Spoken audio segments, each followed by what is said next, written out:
Hello बच्चों, गेजन success point में आपका स्वागत है। और आज हम करेंगे 11th बिजनेस स्टडी का चैप्टर 9। चैप्टर का नाम हमारा है choice of form of business organisation. तो इस चैप्टर का आज हमारा सेकंड या लास्ट लेक्चर आप कह सकते हो। तो बच्चों, आज हम इस चैप्टर के अंदर पढ़ेंगे, या ये कहें कि आज का हमारा टॉपिक होगा, हमारे टॉपिक का नाम है basic factors to be considered या problem while starting a business. यानी कि ये जो आपका चैप्टर, ये टॉपिक है, ये दो तरह से क्वेश्चन बन के आ सकता है।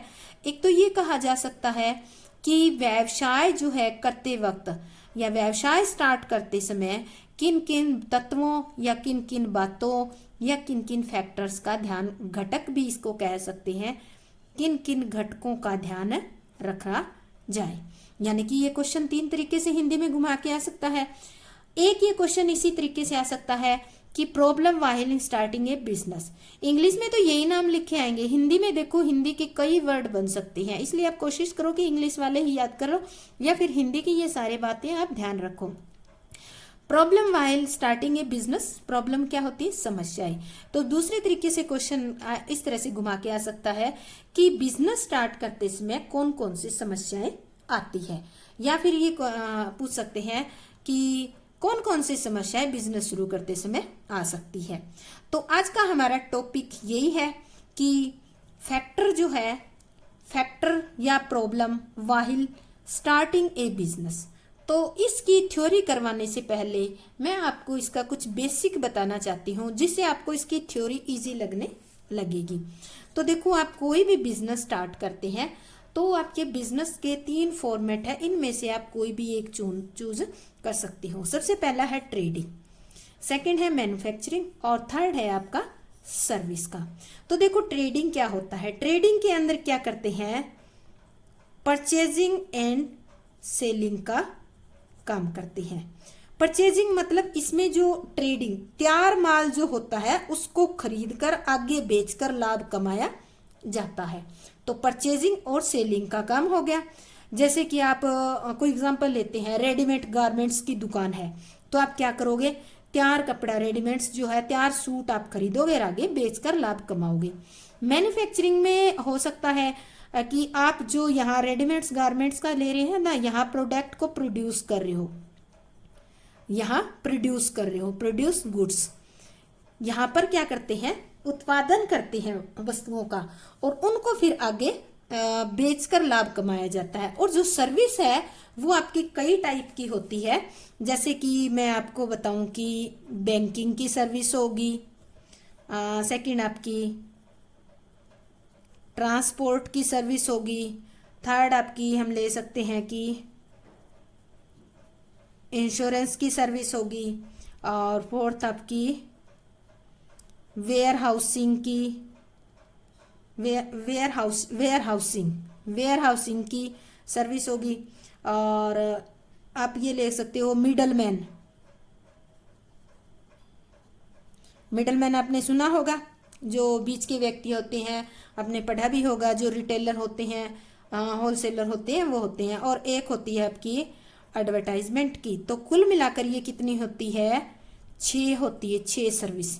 तो अब बात आती है, आपको इनके बारे में बेसिक पता चल गया, अब आपको क्या करना है? सिलेक्शन करना है। आप बिजनेस का मन बना चुके हो, तो सबसे पहला पॉइंट आएगा सिलेक्शन ऑफ बिजनेस। ठीक है, आप बिजनेस का सिलेक्शन करोगे।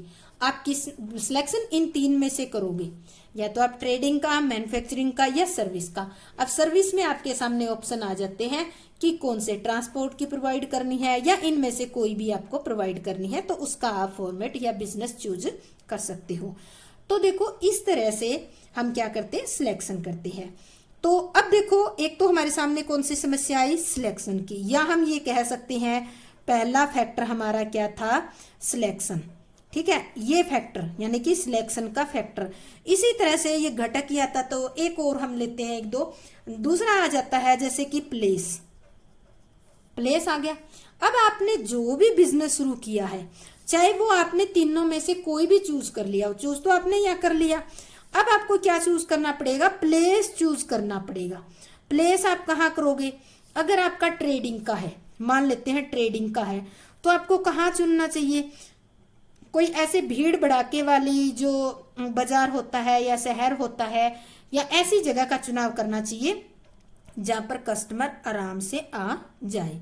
अगर आप मैन्युफैक्चरिंग का कर रहे हो तो मैन्युफैक्चरिंग का करते वक्त आपको कंपनी या फैक्ट्री कहाँ लगानी चाहिए, ऐसी जगह पर लगानी चाहिए मैन्युफैक्चरिंग जहां पे लेबर इजीली मिल जाए आपको, ठीक है, रॉ मटेरियल इजीली मिल जाए, ट्रांसपोर्ट की सुविधा मिल जाए, बैंकिंग की, ये सारी फैसिलिटी आपको जहां मिलती है आप उस जगह पे अपनी फैक्ट्री लगा सकते हो।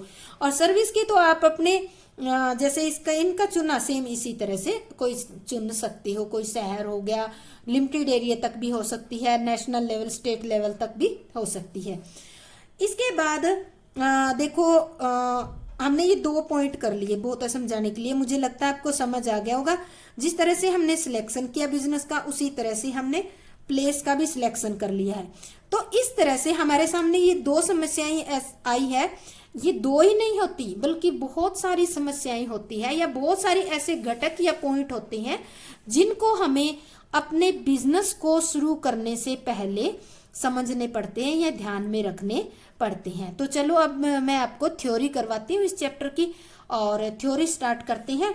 और हमारे टॉपिक का आपका नाम तो बता दिया कि जैसे कि क्या है, फैक्टर या problem while starting a business, यानी कि घटक कह सकते हो या समस्याएं कह सकते हो कि एक बिजनेस को स्टार्ट करते वक्त कौन कौन सी आती है। अभी देखा कि कौन सा आ जाता है, हमारा आ जाता है व्यवसाय का चुनाव करना। व्यवसाय का चुनाव यानी कि सिलेक्शन ऑफ बिजनेस। इस थ्योरी को अभी ध्यान से देखना, आपको ये क्लियर हो जाएगा, अच्छे ढंग से समझ आ जाएगा। व्यवसाय के चुनाव में सबसे पहले व्यवसाय के प्रकार यानी कि टाइप ऑफ बिजनेस का निर्णय लिया जाता है। ये 3 प्रकार का होता है, ट्रेडिंग का, मैन्युफैक्चरिंग का और सर्विस का। अब देखो ट्रेडिंग के अंदर क्या करेंगे, इसमें तैयार माल का क्रय विक्रय किया जाता है। और मैन्युफैक्चरिंग में क्या करेंगे, इसमें कच्चे माल को तैयार माल में परिवर्तित किया जाता है। सर्विस सेवा में ट्रांसपोर्ट आदि की सेवाएं प्रदान की जाती है। मैंने केवल ट्रांसपोर्ट के लिए, पर 6 टाइप की सेवाएं होती हैं, उनको इसके अंदर इंक्लूड किया जाता है। अब आता है कि एक उद्यमी को 3 बातों का ध्यान रखना चाहिए जब भी आप बिजनेस का फॉर्म सिलेक्ट कर रहे हो, यानी कि बिजनेस आप चुन रहे हो या निर्णय ले रहे हो चुनने का, तो 3 बातों का ध्यान रखना चाहिए। पहला तो जोखिम की मात्रा, यानी कि जो रिस्क होता है उसकी आपको देखनी है कि कितनी मात्रा में आप रिस्क उठा सकते हो। व्यवसाय में जोखिम इतना होना चाहिए कि व्यवसायी सहन कर सके, इतना ही व्यवसाय होना चाहिए सहन कर सके। अगर इससे ज्यादा हो गया तो क्या होगा, सहन नहीं कर पाओगे तो बिजनेस फेल हो जाएगा। लाभ की दर, लाभ भी व्यवसाय में विनियोजित पूंजी पर पर्याप्त लाभ की दर होनी चाहिए। यानी कि अगर मान लेते हैं आपकी जो पूंजी है उस पर लागत आपकी 5 रुपए आई है, तो कम से कम 6 रुपए आपको 6 रुपए की रेट से आपको प्रॉफिट जरूर मिलना चाहिए, या उससे 5 से ज्यादा मिलना चाहिए, कम नहीं मिलना चाहिए। पहुंच के अंदर, उद्यमी की पहुंच के अंदर व्यवसाय होना चाहिए। पहुंच का मतलब यानी कि वो आपके कंट्रोल में होना चाहिए, आपकी पहुंच में होना चाहिए। तो ये था हमारा व्यवसाय का चुनाव। नेक्स्ट पॉइंट हमारा आता है,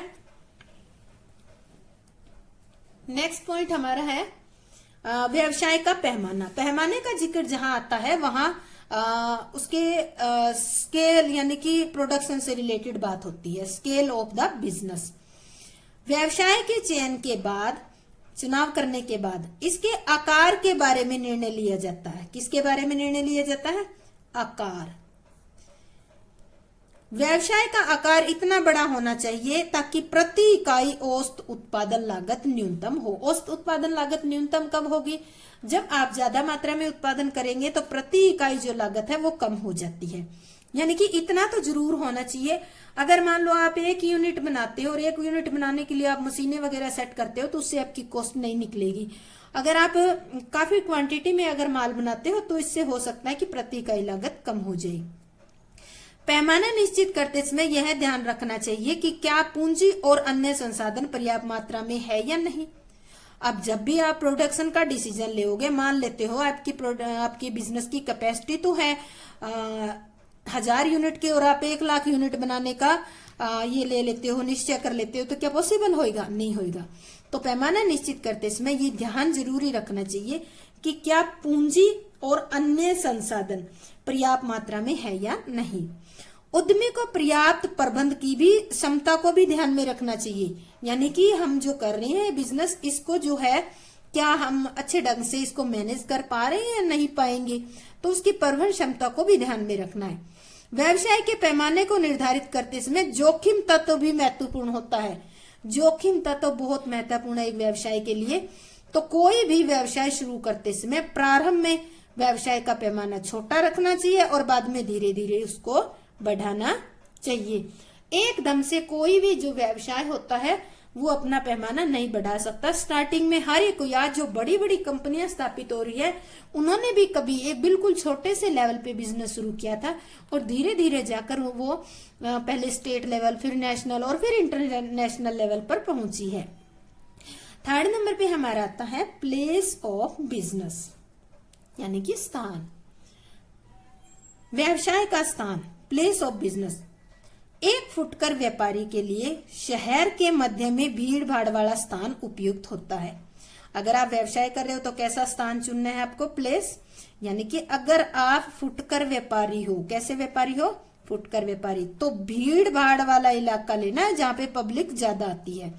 इसके विपरीत अगर आप एक निर्माता यानी कि प्रोडक्शन करने की कंपनी लगा रहे हो तो वह स्थान उपयुक्त होगा जहां पर कच्चा माल आसानी से मिल जाए, वातावरण अनुकूल हो, श्रमिक आराम सस्ते मिल जाए, यातायात का खर्चा कम पड़े, बाजार के पास में हो या बैंकिंग की सुविधाएं वहां पर आसानी से उपलब्ध हो जाए।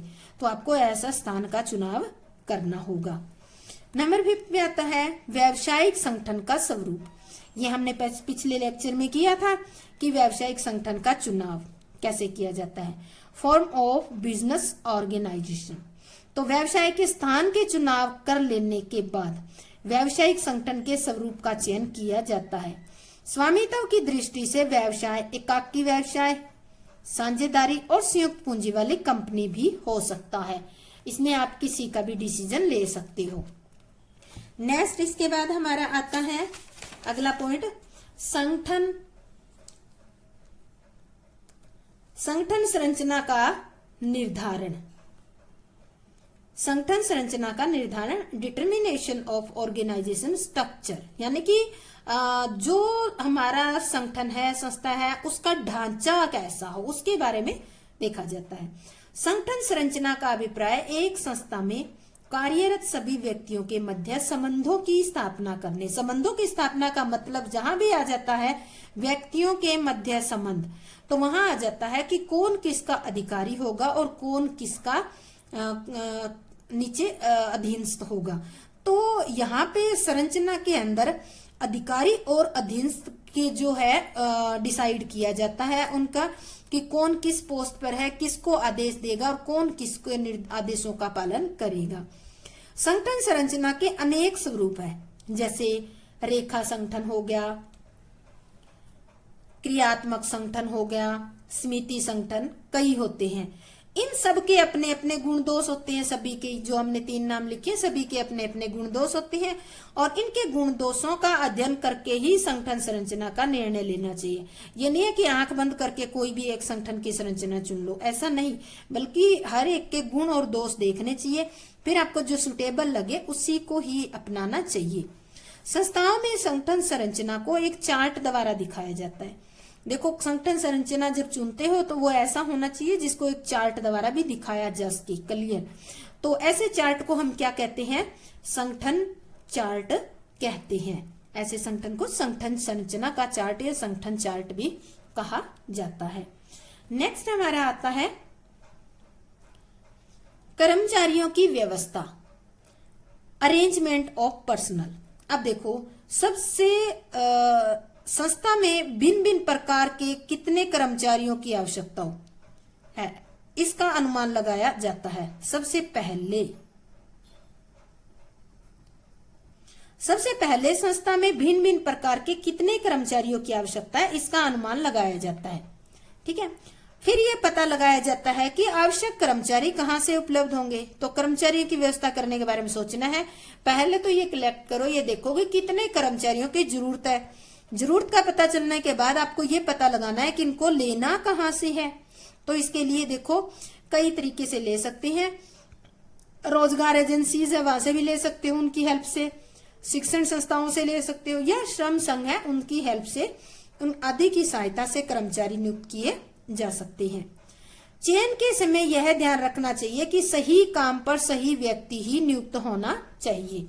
यानी कि एक पोस्ट है, उसके लिए अगर हाई क्वालिफाइड और एक्सपीरियंस बंदे की जरूरत है तो आपको वैसे ही बंदे का चुनाव करना चाहिए और उस पोस्ट पर लगाना चाहिए। अगर उस पोस्ट पर आप लो क्वालिफाइड और अनएक्सपीरियंस बंदा लगा दोगे तो क्या होगी, फर्म को वो ले बैठेगा स्टार्टिंग में ही।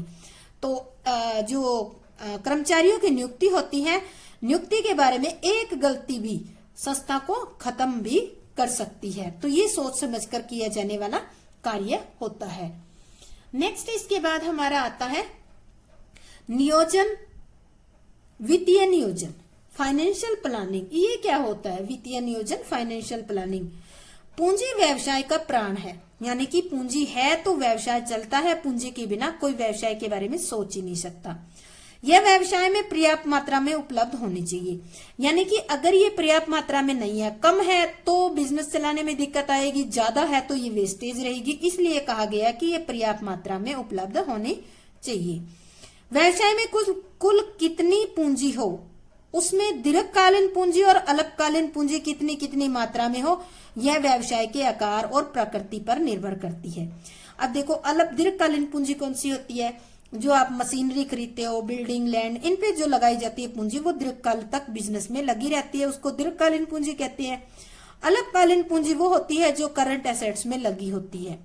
तो ये क्या होती है? अल्पकालीन पूंजी जो है 1 साल के अंदर कैश में कन्वर्ट हो जाती है। जैसे आपने कैश से आपने क्या किया, स्टॉक खरीदा, स्टॉक से आपने क्या लिया, माल बनाया, माल बनाकर आपने क्या किया, उधार में या नगद में बेच दिया, तो वो कैश में कन्वर्ट होगी।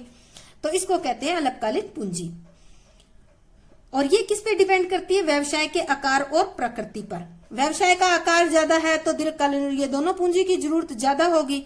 और प्रकृति अगर व्यवसाय की इस प्रकार की है, मान लेते हो आप कोई बर्फ बनाने का काम कर रहे हो तो उसमें दोनों ही पूंजी की कम जरूरत होगी। और अगर आप मान लेते हैं कि आप कोई मशीनरी बनाने का काम कर रहे हो तो आपके लिए दोनों पूंजियों की ज्यादा जरूरत होगी। इसमें सबसे पहले पूंजी की मात्रा का निर्धारण करना चाहिए। जब प्लानिंग करते हैं तो सबसे पहले आपको ये डिसाइड करना है कि कितनी पूंजी लगनी है। फिर उपयुक्त पूंजी के स्रोतों को खोजना है, यानी कि ये पूंजी मिलेगी कहाँ से। तो इसके बाद क्या करना है, उपयुक्त पूंजी के स्रोतों का निर्धारण करके उचित लागत और मूल्य पर प्राप्त करनी है। जैसे हम बैंक से लोन वगैरह लेते हैं तो उसकी लागत और मूल्य भी देखना है कि लोन आपको किस रेट पर मिल रहा है, कितनी लागत आएगी। तो ये सब बातें सोच समझकर डिसीजन लेकर ही आपको क्या करना चाहिए, फाइनेंशियल प्लानिंग करनी चाहिए। अब देखो यहाँ तक क्या होगा, आपके पास पैसा आ जाएगा, कैश आ जाएगा आपके पास। तो नेक्स्ट कदम हमारा कौन सा होगा व्यवसाय में? स्थायी संपत्तियों की व्यवस्था, अरेंजमेंट ऑफ फिक्स एसेट्स। पूंजी की व्यवस्था होने के बाद भूमि, भवन, मशीन, प्लांट आदि स्थायी संपत्तियों की व्यवस्था करनी पड़ती है। जब आपके पास पैसा आ जाता है तो आप क्या खरीदोगे, भूमि, भवन, जो भी फिक्स एसेट्स होगी उनकी व्यवस्था करोगे। अब देखो इन संपत्तियों का क्रय बड़ी सावधानी से करना चाहिए, बहुत सोच समझ कर करना चाहिए। अगर आप कोई प्रोडक्शन के लिए कोई मशीन खरीद रहे हो तो वो मशीन 3-4 मशीनों का कंपैरिजन करके, अलग अलग जो कंपनीज की मशीन होती है, क्वालिटी की मशीन होती है, कंपैरिजन करके ही मशीन खरीदना चाहिए। इसलिए इन्होंने कहा है कि बड़ी सावधानी से ये निर्णय लेना चाहिए, क्योंकि इसमें बड़ी मात्रा में पूंजी लगाई जाती है। या आप ये कह सकते हो कि अगर आप किसी में भी बड़ी मात्रा में पूंजी लगाते हो तो वो डिसीजन आपको बहुत ही सोच समझकर लेना चाहिए। नेक्स्ट हमारा आता है संयंत्र की स्थापना करना। संयंत्र की स्थापना मतलब होता है प्लान लेआउट। Plant layout. हमारा इस टाइम क्या होता है, जो प्लांट होता है वो ओपन हो जाता है, यानी कि स्टार्ट शुरू हो हम लगाना शुरू कर देते हैं। तो मशीन व अन्य उपकरणों की व्यवस्था कर लेने के बाद उन्हें कारखाना भवन में उच्च स्थान पर लगाया जाता है। जब हमने ऊपर देखो एसेट्स खरीद ली है, मशीनें खरीद ली है, जो भी उपकरण चाहिए थे वो खरीद लिए हैं, तो अब इनको क्या करेंगे, हम जो कारखाना का भवन है हमारा, उस भवन में उचित जगह पर जहां उनका प्लेस हमने बनाया है वहां पर ये लगा देने चाहिए। अब यहाँ तक क्या हुए, आपकी मशीनें वगैरह लग गई सारी। जब मशीनें लग गई तो अगला काम कौन सा होगा, व्यवसाय आरंभ करना, लॉन्चिंग ऑफ बिजनेस। अब देखो, अब आपका बिजनेस शुरू करना है। उपरोक्त प्रक्रिया पूरी होने के बाद व्यवसाय शुरू कर दिया जाता है तथा विज्ञापन द्वारा लोगों को उत्पाद की जानकारी देकर बाजार में उत्पाद उपलब्ध करवाया जाता है। इस प्रकार उपभोक्ता बाजार में उस उत्पाद की मांग करने लगते हैं। तो इसमें क्या करेंगे, सारी प्रक्रिया पूरी होगी। बिजनेस यानी कि मान लेते हैं मैन्युफैक्चरिंग का है तो हम प्रोडक्शन स्टार्ट कर देंगे। प्रोडक्शन स्टार्ट कर देंगे तो देखो लोगों को बिना बताए तो उनको पता नहीं चलेगा कि कोई कंपनी बनी है, कोई प्रोडक्शन कर रहा है। तो विज्ञापन के द्वारा लोगों को उत्पाद की जानकारी देकर जो भी उत्पाद है उसको बाजार में उत्पाद को उपलब्ध करवा देंगे। जब ऐड देंगे तो ऐड तभी देंगे जब हमारा मार्केट में उत्पाद पहुंच जाएगा। इस प्रकार बाजार में पहुंचने के बाद उत्पाद और लोगों को जानकारी होने के बाद लोग क्या करेंगे, हमारे उत्पाद की मांग करना स्टार्ट कर देंगे। तो इस तरह से हमारा व्यवसाय जो है लॉन्च हो जाएगा। तो बच्चों, आज हमने इस लेक्चर के अंदर एक बिजनेस को स्टार्ट करने में किन किन बातों का ध्यान रखना चाहिए या कौन कौन सी समस्याएं आती है जिनके बारे में हमें सचेत होकर निर्णय लेना चाहिए, ये सारी हमने पॉइंट पढ़े हैं। तो अगर आपको मेरा लेक्चर अच्छा लगा है तो एक लाइक बनता है और शेयर भी करें और सब्सक्राइब जरूर करें। आपका बहुत बहुत धन्यवाद होगा। जय हिंद, जय भारत।